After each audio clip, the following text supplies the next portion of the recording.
know you want it. You can do it if you try.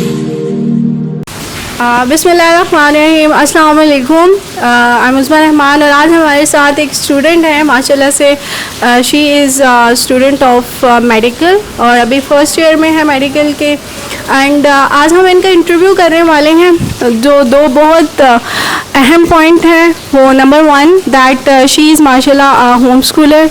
इन्होंने home schooling की, then OA level के exams दिए and then she basically she was student of engineering. और आज हम उनसे ये जानेंगे कि इन्होंने इंजीनियरिंग से मेडिकल तक का सफ़र कैसे किया। एंड सबसे पहला सवाल आपसे ये है सादिया कि how was your experience of home schooling, means what do you think अभी आप जब जाते हो यूनिवर्सिटी में और आपको कैसा लगता है कि जो बच्चे स्कूल में पढ़े हुए हैं और आपने क्योंकि घर में पढ़ा है तो कैसा डिफरेंस है? तो होम स्कूलिंग बेसिकली मैंने क्लास 6 से 10 तक की फॉर 6 ईयर्स। सो हर चीज़ में प्रोज एंड कॉन्स तो होते हैं बेसिकली।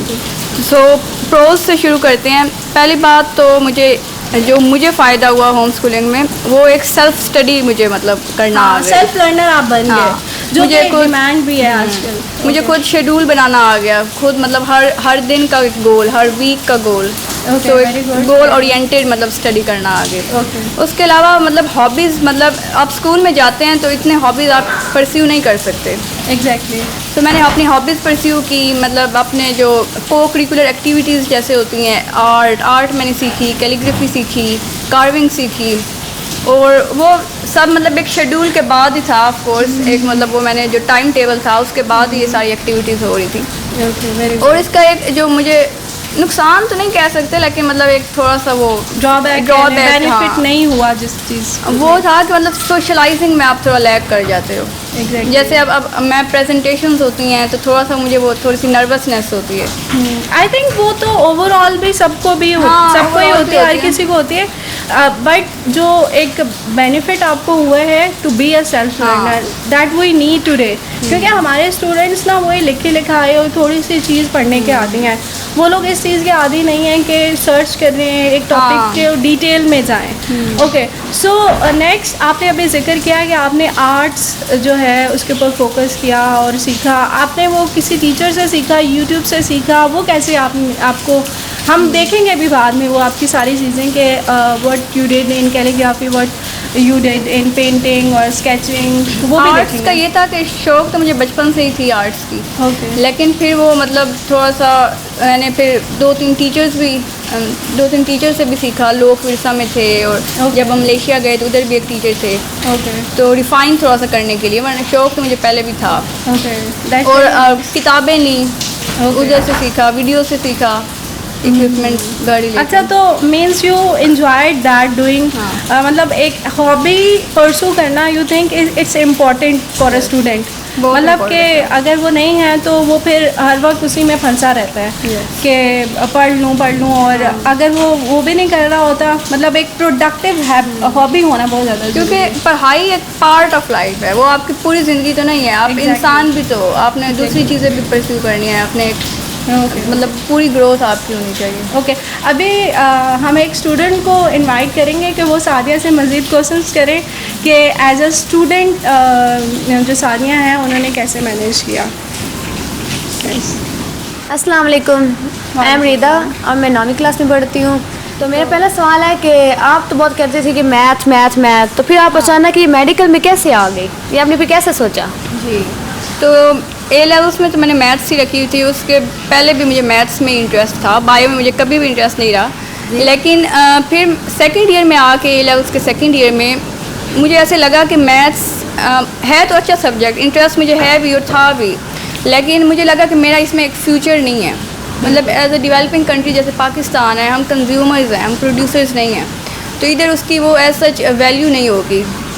या तो मैं बाहर जाती, बाहर भी उस टाइम मुझे नहीं लगा कि मैं बाहर जाऊंगी। तो फिर मैंने कहा मेडिकल करते हैं, और मेरी नेचर के हिसाब से भी मुझे लगा कि ये फील्ड मुझे सूट करेगी। और जैसे पाकिस्तान है, मैंने कहा for the betterment of society तो मुझे मतलब डॉक्टर बन जाना चाहिए। बहुत अच्छे ख्यालात हैं। आगे मेरा नेक्स्ट क्वेश्चन है कि सोशल मीडिया जो है वो बहुत से स्टूडेंट्स पे हावी हुआ है, मतलब अलग अलग आपने अपना ध्यान लगाया हुआ है, तो फिर आपने ये उससे बच के कैसे MD-CAT दे दिया और इतना अच्छा मतलब कि आप पास कर लिया? हाँ, MD-CAT में आपके पास टाइम तो बहुत कम होता है। आप FSC A-levels के एग्ज़ाम्स देते हो तो आपके पास मैक्सिमम 2 या 2.5 मंथ्स ही होते हैं। तो उसमें आपने मतलब थक के आए होते हो FSC एग्ज़ाम्स दे के, तो आप बेसिकली मैंने तो एकेडमी लगवाई थी, पर मेरा जो एक्सपीरियंस है MD-CAT में वो ये है कि आप कॉन्सेप्ट्स अच्छे करो FSC A-levels में, तो आपको वो बहुत मदद करेंगे MD-CAT में। और दूसरा, ये बहुत कम टाइम होता है तो आपने खुद ही बचना है डिस्ट्रैक्शन से। आप फ़ोन रख दो इस टाइम में, या आप डिस्ट्रैक्शन है दोस्तों से आप मिलना मतलब इस टाइम में कम कर दो, तो खुद ही आपने बचना है डिस्ट्रैक्शन। आपका गोल हो तो आप बच जाते हो, रिस्पॉन्सिबल स्टूडेंट आप हो तो। आगे मेरे लास्ट यही है कि आप बहुत अच्छे स्टूडेंट हो, तो मेरे जैसे स्टूडेंट्स के लिए कि आप बताएं ना कि कुछ टिप्स बता दें कि मैंने भी इसी फील्ड में जाना है, मुझे बहुत शौक है, तो फिर आप थोड़ा इसमें गाइड कर दें मुझे। टिप, पहले तो आप टाइम मैनेजमेंट थोड़ा सी सीखें कि आप एक अपना शेड्यूल बनाएं, आप उसमें पढ़ें, फोकस्ड लर्निंग करें। उसके बाद आप बेशक खेलें जो करें, बट एक आपके पास शेड्यूल हो। दूसरा, आप गोल्स बनाएं, हर दिन के हो, हर वीक के हो, लॉन्ग टर्म गोल्स भी हों। जैसे अब आप 9th क्लास में हैं तो आपका एक माइंड सेट होना चाहिए कि आपने आगे क्या करना है। मैं आपने मेडिकल में जाना है या जो भी आपने फील्ड चूज़ करें। और आप एक जगह मतलब अपनी स्पेसिफिक बनाएं जिसमें आपको कोई तंग ना करे, ठीक है। आप उसमें मतलब लाइटिंग उसमें सही हो, आप उसमें उस जगह में पढ़ें बैठ के। और 2-3 जगह होनी चाहिए, क्योंकि आप एक में ऑफ कोर्स हमारा ह्यूमन नेचर है, आप थक जाते हैं, बोर हो जाते हैं, तो दूसरी जगह में जाके पढ़ें बैठ के। और स्टडी का ये और एक टिप हाँ ये है कि एक सब्जेक्ट है तो आप उसमें बोर हो जाते हैं, आप मतलब 2-3 सब्जेक्ट्स करें, सही मतलब विद ब्रेक्स भी आप करें। तो यही टिप्स हैं। थैंक यू सो मच, आपने इतना टाइम निकाला और हमें टाइम दिया और इतना अच्छा गाइड किया। Thank you so much. I'm your rhythm tonight. Close your eyes, feel the beat. Study table, और ये मैंने कस्टमाइज बनवाया था, चार्ट टाइप बनाया हुआ है। इसमें इम्पोर्टेंट पॉइंट्स या शेड्यूल हो तो वो इधर बना देती हूँ, कान पान जैसे। तो कस्टमाइज टेबल है, तो ये मतलब आपकी जो होनी चाहिए आई साइट, तो वो बिल्कुल ऐसे नीचे नहीं होना चाहिए। फिर लाइट है, सही एडिक्वेट लाइट होनी चाहिए, और फिर पानी और ये थोड़ा सा स्नैक्स होना चाहिए। और सीट जब आप बैठते हैं तो कंफर्टेबल होना चाहिए। तो ये वाली पेंटिंग्स जो हैं ये और भी जो हैं ये मैंने होम स्कूलिंग के दौरान सीखी।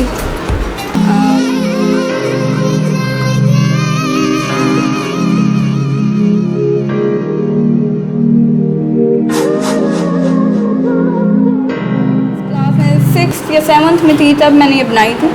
और स्केचिंग्स ये मैंने बेसिकली बुक्स से सीखी थी, यूट्यूब वीडियो से सीखी थी। और मुझे मतलब एक पेंटिंग पे मैक्सिमम 1 से 2 आवर्स ही लगे थे।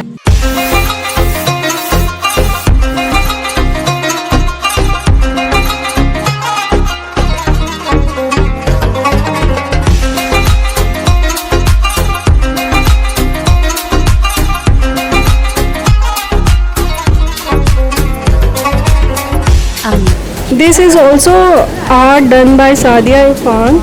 Okay, Sadia, what is this and कैसे किया आपने? तो ये वुड आर्ट है बेसिकली, इसे हम इंटार्सिया कहते हैं। ये मतलब पीसेस ऑफ वुड्स होते हैं, उसे हम जोड़ के एक मतलब आर्ट की चीज़, जैसे ये फ्लावर है या ये एक बर्ड है। तो कैलीग्राफी भी आपने एक दफ़ा बताया था जी।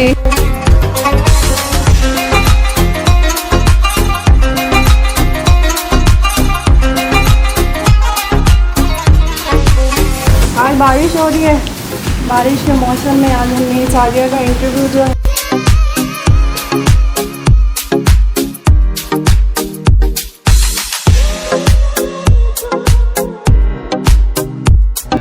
I don't ever slow up, no I don't take shit. I got no love for the fakeness. If you wanna play tough and wanna hate this, I'll always show up and make a statement.